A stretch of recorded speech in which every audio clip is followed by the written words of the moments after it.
by saying congratulations on the brand new single. We've been playing it on our show now for a couple of weeks, and we've been getting amazing feedback from our listeners, so congratulations.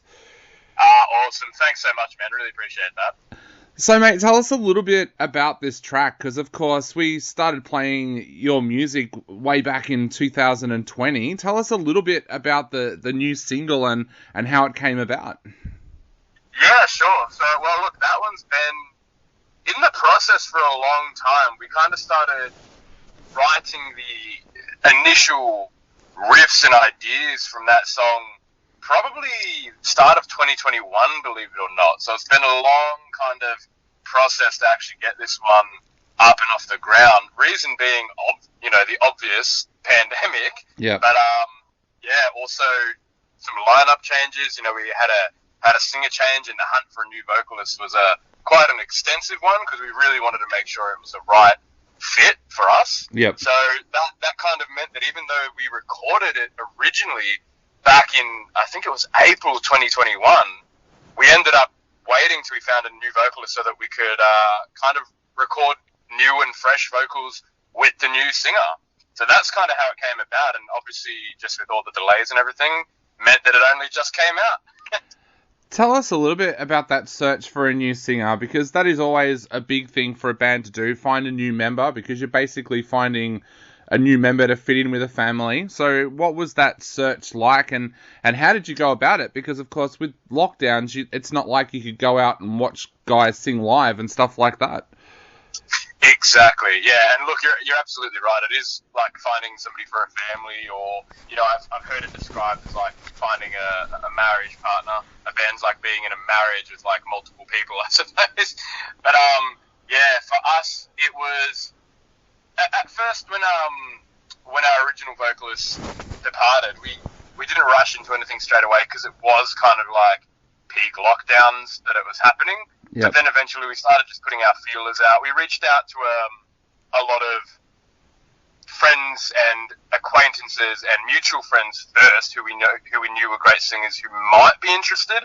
Some were, some weren't, and those that were, it didn't end up really necessarily being the right fit. So then, when we kind of exhausted that option, we did the modern day classic route of putting out posts on music pages, and had a couple of auditions eventuate through those, and still not really the right fit.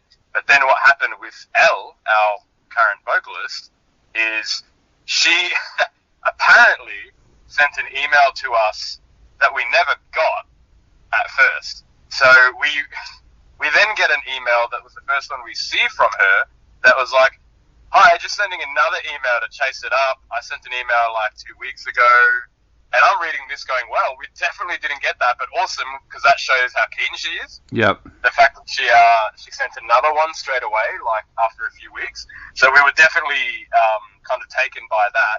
And still peak lockdown, so we were trying to organise some video kind of auditions by her. So she did a couple of videos of her singing and did, like a cover of 2 of the songs, sent through like an original, that kind of thing. And then when we were finally able to, we held some in-person auditions with her. First with just Aaron and myself acoustically, because I believe that was when Jackson had COVID. And then when we finally managed to get her in a room, we were like, yeah, done. She's the one. Awesome. So what was that process like then, going straight into recording? Because, of course, you guys would have had tracks ready to go that you'd written during that time. Was that kind of full on for her, suddenly having to go straight into recording? I mean, I suppose it would. She'd be able to comment better on how full on it felt for her. It definitely, she was a lot more nervous with that first one than she has been with the more recent ones we've recorded. So there's a bit of a spoiler. We have recorded some more songs that are coming out soon as well. And straight away, the confidence is just chalk and cheese to the first one. But look, she didn't have to go straight into recording because it was more, we wanted to wait till we had that new vocalist to actually write the new vocal parts with her. Yep. Him or her, and obviously it ended up being a her again.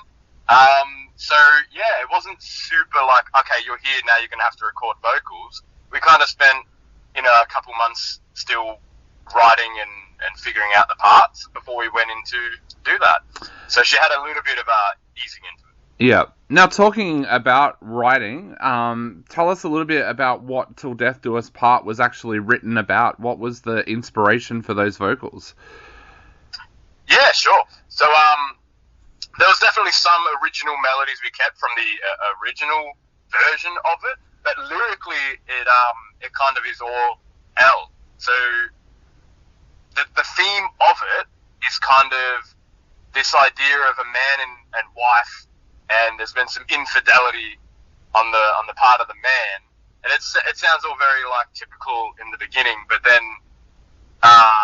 the concept behind it is that the woman ends up kind of selling her soul to the devil, essentially, and some dark forces to kind of get revenge from the afterlife. Yep. That's kind of, it's all kind of done in a very vague kind of way. So there's no like mention of like selling soul or anything, but you can kind of tell that there's something a bit more dark and mysterious going on there, which I think is really cool that Elle managed to do that. Yeah, it is. It's an absolutely amazing track. Joseph, I've got to ask, how does it feel now for you guys that you're able to get out there and do shows and things like that? Because you guys kind of came about during COVID, during the lockdowns and everything like that. So does it almost feel kind of strange now that you guys can get out there and do shows?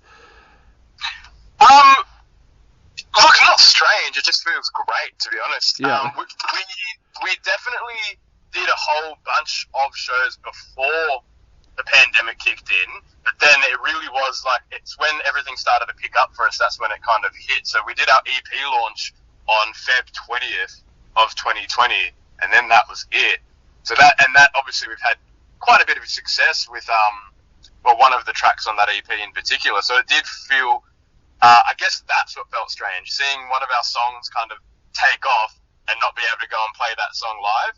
So now that we finally can, it honestly just feels great. Like we're so relieved, and having somebody new in the band as well to kind of do that with just makes it even more exciting because the whole thing feels very fresh. Definitely. Now I'm putting together some jigsaw pieces here right now. Your first EP did so well. You've got a brand new single out, and you just mentioned that you've got some other tracks ready to go as well. Can we expect another EP or an album from you guys in the not too distant future? So, yeah, great question. I think that what our plan to do is, from kind of here until early next year, is a few more standalone singles, just because we want to throw some stuff out to kind of tie ourselves over as well as our audience. And then after that, it'll probably be another EP. In terms of a full-length album, that'll probably follow the next EP. So it'll probably be 2 more singles, then an EP, then a full-length is what seems to be the plan at the moment. So as it stands, we have fully recorded 2 more tracks, which are being, they're in the final stages of mixing right now, and we did do these 2 with Callan Orr again from Dream on Dreamer, who did Till Death Do Us Part. Yeah. So, yeah, they're definitely mix-wise and production-wise, they're going to sound like souped-up versions of Till Death Do Us Part, I suppose. Song-wise, very different. Not like outside of the realm of our genre, but definitely not, exactly the same as Till Death was. So it'll be fresh. EP will be coming again soon, we promise. And now's a great time to plug it as well. Have you got any shows coming up, and where can people follow you guys to find out when you've got shows coming up as well? Yeah, so at the moment there's no shows booked for the immediate future, just because we have been focusing on like the studio and everything. We did toy with the idea of a single launch for Till Death Do Us Part, but then with all the studio commitments that we had, time kind of got away with us to make sure that we could plan a very effective one, I should say. So rather than do it that way, we really want to deliver a really fantastic show for people.